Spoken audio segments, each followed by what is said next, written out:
Hello बच्चों, चलिए प्रश्न को पढ़ते हैं और समझते हैं। एक बाधा दौड़ में एक प्रतियोगी को 10 बाधाएं पार करनी है।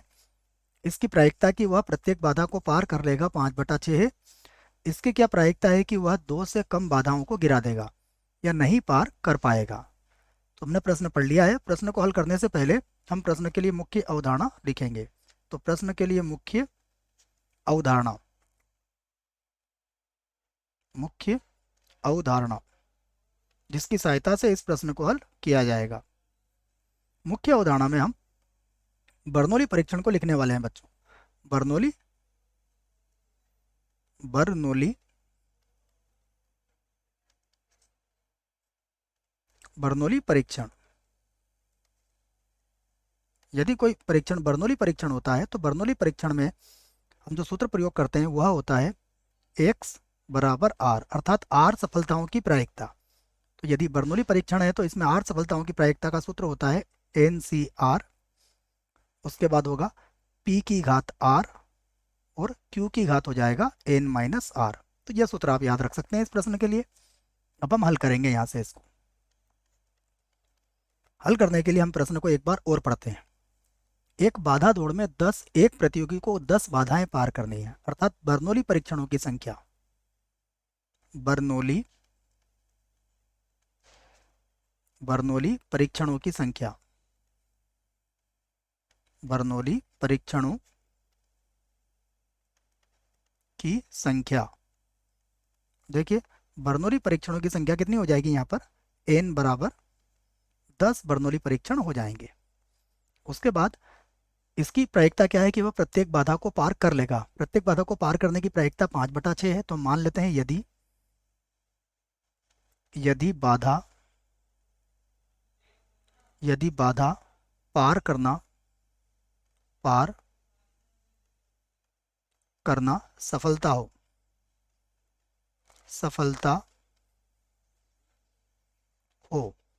तो देखिए, यदि बाधा को पार करना हम सफलता माने तो सफलता की प्रायिकता P बराबर कितना हो जाएगा, P बराबर हो जाएगा 5/6। और इस सूत्र में हमें याद है कि P प्लस Q का मान सदैव किसके बराबर होता है, 1 के बराबर होता है। तो इसकी सहायता से Q बराबर कितना हो जाएगा, 1/6 हो जाएगा। उसके बाद देखिए, 2 से कम बाधाओं को गिरा देता है। 2 से कम बाधाओं को गिराने से हमारा तात्पर्य है कि R का मान क्या होगा, 2 से कम का मतलब हुआ एक बाधा गिराएगा। यदि एक बाधा गिराएगा तो कितनी बाधाएं पार कर लेगा, 9 बाधाएं पार कर लेगा। और यदि 0 बाधा गिराएगा तो कितनी बाधाएं पार कर लेगा, 10। तो आर का मान क्या हो जाएगा, 9 या 9 से अधिक, या फिर लिख सकते हो 9 तथा 10। तो ये हमने आर का मान भी लिख लिया है। अब हम प्रश्न का उत्तर लिख सकते हैं कि 2 से कम बाधाओं को गिराने की प्रायिकता। यहां से लिख देते हैं हम, अतः अतः दो से कम 2 से कम बाधाओं को 2 से कम बाधाओं को गिराने की प्रायिकता, गिराने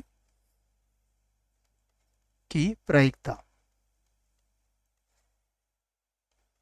2 से कम बाधाओं को गिराने की प्रायिकता बराबर कितना हो जाएगा, देखिए बराबर हो जाएगा P ऑफ x बराबर 9 आ जाएगा और प्लस P ऑफ x बराबर 10 आ जाएगा। बच्चों ये समझ में आ जाना चाहिए आपको। 9 मतलब 9 बाधाएं उसने पार कर ली, अर्थात एक बाधा गिराई है, और 10 बाधा पार कर ली अर्थात 0 बाधाएं गिराई है। तो 2 से कम बाधाओं को गिराने की प्रायिकता इस प्रकार से हम ज्ञात कर लेंगे।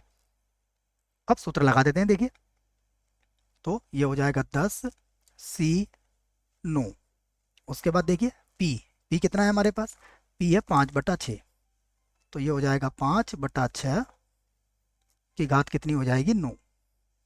उसके बाद 1/6 की घात 10 में से 9 गया, कितना बचा, 1। फिर प्लस ये हो जाएगा 10C 10, 5/6 और 5/6 की घात कितनी हो जाएगी, 10।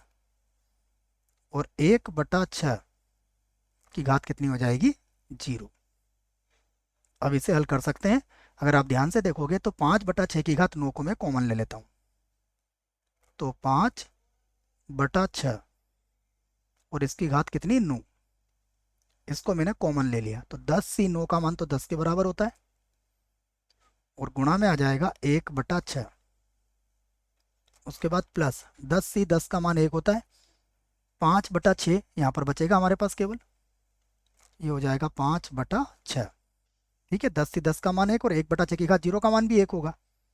यहाँ से अगर हम देखें तो ये हो जाएगा 15/6, ये हो जाएगा 5/6 की घात 9, और गुणा, देखिए अगर लघुत्तम लेंगे तो 6 आएगा, तो 10 और 5 15 हो जाएगा, तो ये हो जाएगा 15/6 आप इसे लिख सकते हो। ठीक है, हम चाहें तो इसे बच्चों काट सकते हैं। देखो 3 के पहाड़े से ये कितनी बार कट जाएगा, 5 बार, और 3 के पहाड़े से ये कितनी बार कट जाएगा, 2 बार। तो यहाँ पर हम लिख सकते हैं, देखो 5 की घात 9 था और ये 5 था, तो ये क्या बन जाएगा, ये बन जाएगा 5 की घात 10, और बटा बटा देखिए 2 तो अपनी जगह पर ही रहेगा, और गुणा ये बन जाएगा 6 की घात 9, और ये हमारे प्रश्न का क्या होगा, उत्तर होगा। आशा करता हूँ बच्चों प्रश्न का उत्तर समझ में आया होगा। धन्यवाद।